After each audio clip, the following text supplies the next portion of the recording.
Welcome back. At last in our Damascus barrel series, in the last episode, we had a shred of success, doing the first helically wrapped wrought iron steel Damascus barrel tube welding attempt that I've successfully pulled off. I say successfully, there were a few little problems. As we spin around here, you can see we have a little crack there, a little crack here, maybe a little crack right in there. And that is not ideal, because I would like for this thing to be properly welded the whole way through.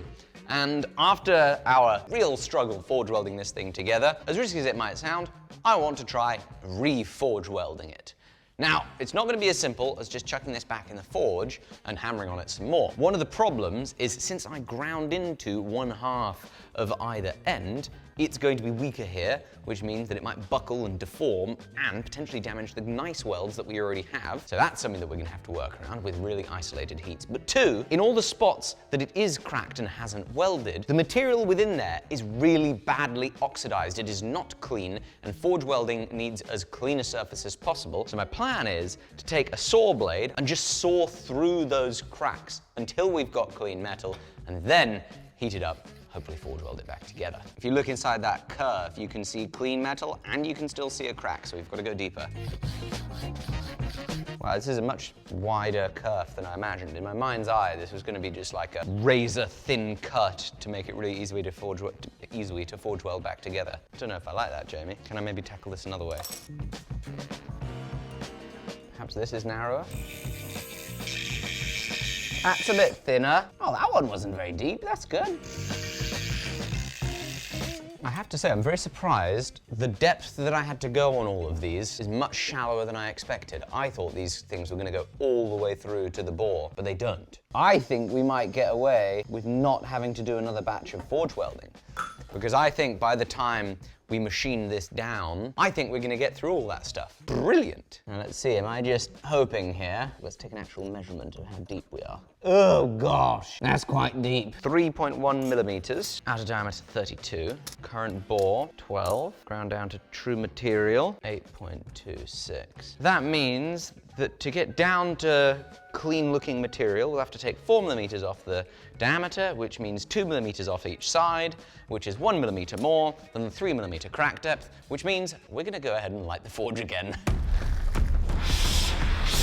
That's cheating! The amount of time I spent as a teenager cutting kindling to do this the right way. I want to heat right here. Let's go. Little borax before it's too hot. Here we go.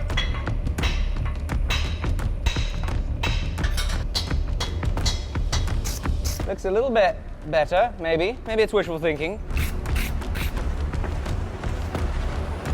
By moving the hot coke around, I can hopefully just keep the one little bit we want to be hot, and let the other stuff radiate out the heat a little bit so it cools down.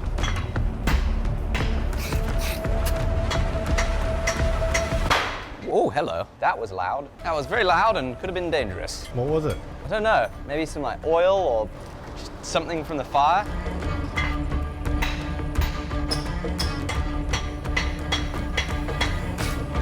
Pretty crazy how you just managed to heat up that one tiny little spot, you know? Yeah, very precise heat, right? Yeah, yeah. I tell you what, I think we're looking fairly good. I don't think I can see what was a crack.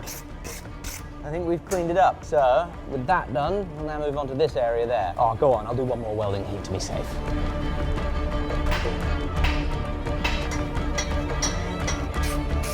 That's looking pretty good, boys and girls. Go on. Right, now flip her around because we have these nasty fellas to clean up. Here we go. Ah, look at that, nicely controlled, isolated heat.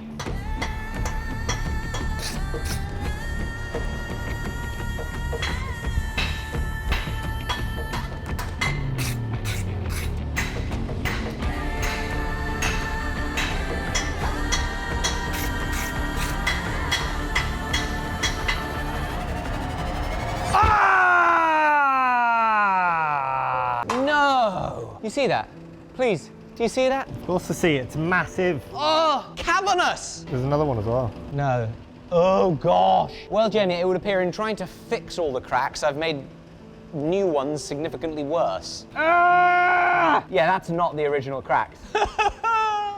While that cools down, as you know, in the workshop, I'm a bit of a gear nerd.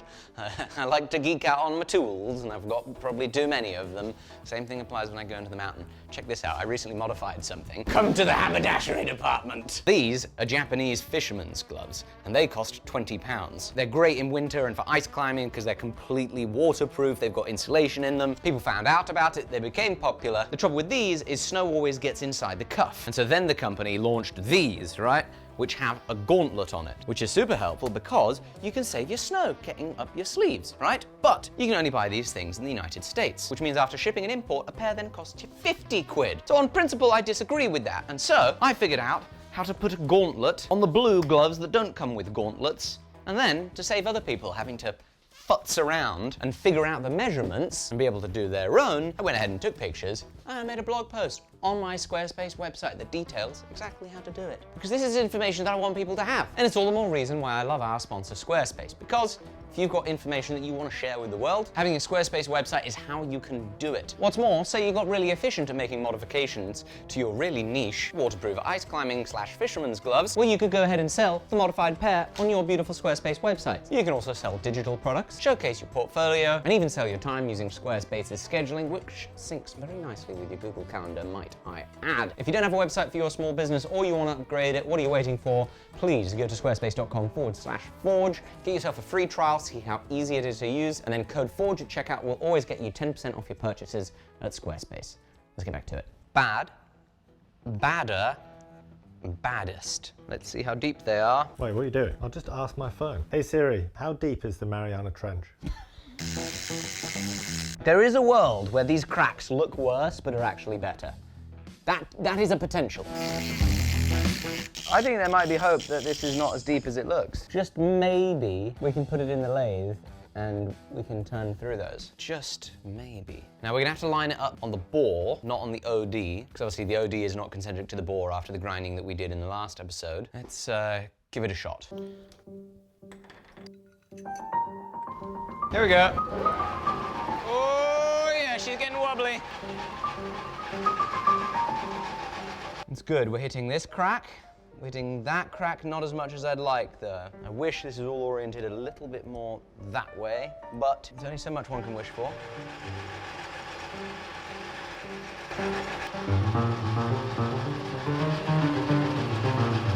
Ooh, better! Better, better, better, better, better.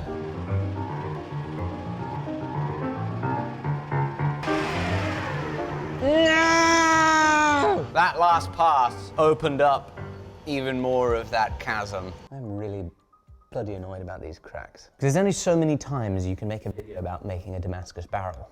There's only so many times you can forge out enormous billets of Damascus where it all looks much the same, and then experiment and perfect the process. Like an ideal world, it goes great first time and we end up with some like honking bit of metal that's just perfect the whole way through. We can etch the whole thing, it looks awesome, it's super special. Really, if money was no obstacle, it would be so much cooler to be able to perfect these skills. Get all the way to like putting text in the Damascus, get all the way to like being able to refine these forge welding processes so you just get them every time with no cracks. I'm heartbroken to think of the fact that's probably not reasonable to do, to just spend another 6 months obsessing over this and doing the same thing over and over and over again. And it's especially annoying and heartbreaking given that this first piece has those 2 cracks in the middle of it. I'm really disappointed about the fact that this might end with like a kind of cool, but ultimately kind of mediocre result, where it's like, yeah, I made this Damascus barrel tube, but it's got a crack in the middle, and you know, that's me grumbling. Back to, you know, making the tube pretty. Things did not get any better, and unfortunately we are left with 2 cavernous cracks. But regardless, we've got lessons to learn about how to etch this material to show it off in its best light. And so let's go to the acid. So in we go. At last, the whole bar. Ooh, while that is in there. Update on the whole hernia situation. So 2 months ago, I had a double hernia repair. What is a hernia repair? Well, what is a hernia? Right here, imagine crease of your legs. Basically, the wall that holds your like intestines in starts to tear a little bit. So I had a super small lump here, an inguinal hernia. Went to the doctor, then went to a surgeon. Surgeon felt it, like, yeah, you got a hernia. Felt the other side and said, oh, you got a hernia on the other side too. I go, what? Well, anyway.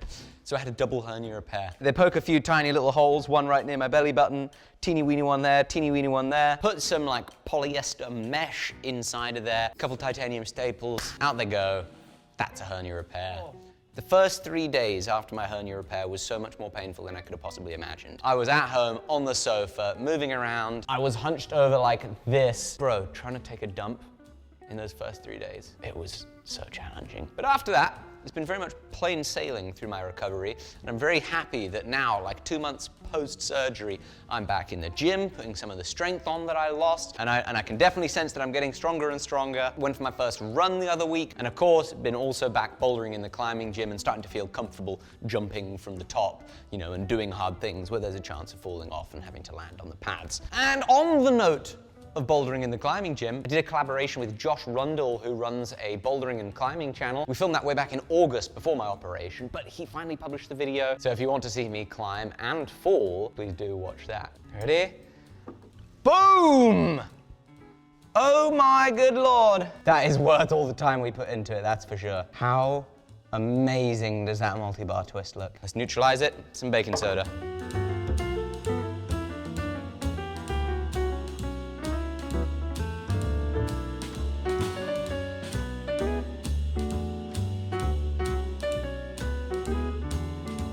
Most of the time we make Damascus, we're making it out of 15N20 and 1080 steel. These are high carbon knife steels. Reminder, our barrel is made out of wrought iron and 1040, which is a medium carbon steel. So what that means is we kind of have to come up with a new finishing process to get the best out of it. And it's not hardened. And we know from our previous experiences with Damascus that you get a better finish when it is hardened. So what I've gone ahead and done is I did a ferric etch, neutralized it in baking soda water, and then I have just repolished over absolutely everything. And the experimentation now begins. I know from the last time I tried coffee, it didn't come out as good as I'd like. Something I'm wondering about now is taking a little lesson from what we saw in the Belgian video and maybe wiping on an acid. So we're gonna try something different as well, because, you know, change as many variables at the same time. I'm gonna try wiping on some gator piss. Anything more than it currently is. Does it give us more contrast? If anything. Making it less contrast. That's how it was. That's how the gator piss makes it. We have less contrast. Even in the camera, it's quite significant, which is a rare thing to say. Well, there's a lesson learned there. That's not the one, is it? Nope, that's not the one. Maybe we'll try wiping on a little dash of ferric chloride. Maybe it darkens it up a bit more? Just ever so barely. It was still way better before, though, before you did anything Yeah, to up it. here is better, right? But see, this is the funny thing, is like, our normal Damascus effectively relies on one of the alloys having a very high 2% nickel content. This does not have anything like that. Here we're just talking about whatever the wrought iron is, which is likely to be very close to pure iron, and obviously a plain carbon steel.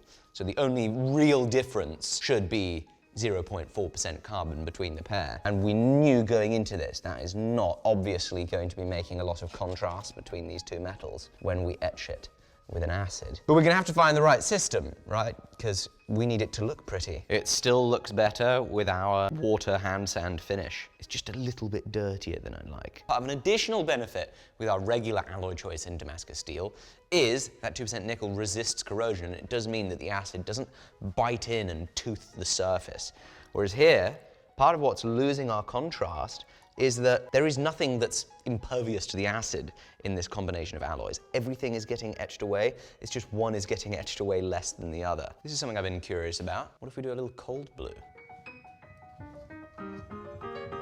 Ooh. Now obviously the cold blue is darkening everything, but it does look quite tasty. It obviously gets us a lot of dark, but not a lot of light. But what if we then go atop the cold blue with some 2500 grit again? Combi finish. Even just from here, what you started with looks infinitely better. Yeah, it pops a lot more. The cold blue with a little bit of a rub, not awful. But at the end of the day, when you're making something out of Damascus, you need to see from afar that it's Damascus and the top finish. Etching it in ferric, neutralizing it bicarbonate of soda, and just rubbing over the top with 2500 grit, that is still the most clearly Damascus finish. Here we are after drying and oiling. That's the plain old ferric chloride etch. This is the blued and rubbed finish. I feel like the blued and rubbed finish is a little bit more subdued and antique looking, but we definitely got more contrast with just the ferric. As it's been exposed to the air a little bit more, I think it's all the clearer that actually that blued side has like, it looks a bit cleaner, doesn't it? Though we have more contrast here, that blued side is growing on me.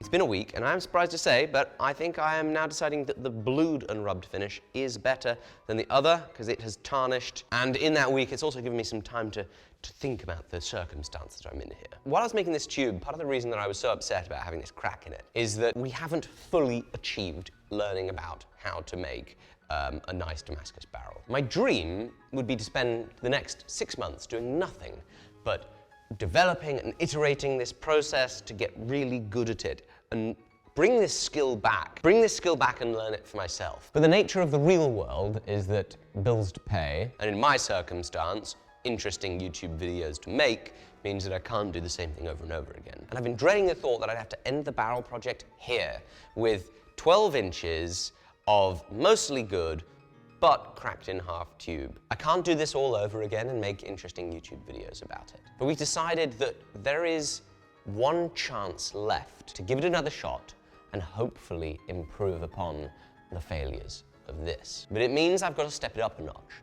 I can't just make a multi-bar twist. The goal has to be bigger and more spectacular. We're going to need to try and take inspiration from one of history's most impressive Damascus barrels, the famous Zenob Graham Damascus barrel. And so I think the only shot I have of trying to improve upon these techniques is to make an enormous Damascus billet with my name in it, forge that out, and jump right in to that dream I had at the beginning of this project of being able to get text wrapping around a helically welded Damascus steel barrel tube. And that will be my last chance to pull this off. I hope that you go build a website with Squarespace. The link is in the description. Thank you all so much for being here. I hope that you'll be here to follow along as we try and improve upon this.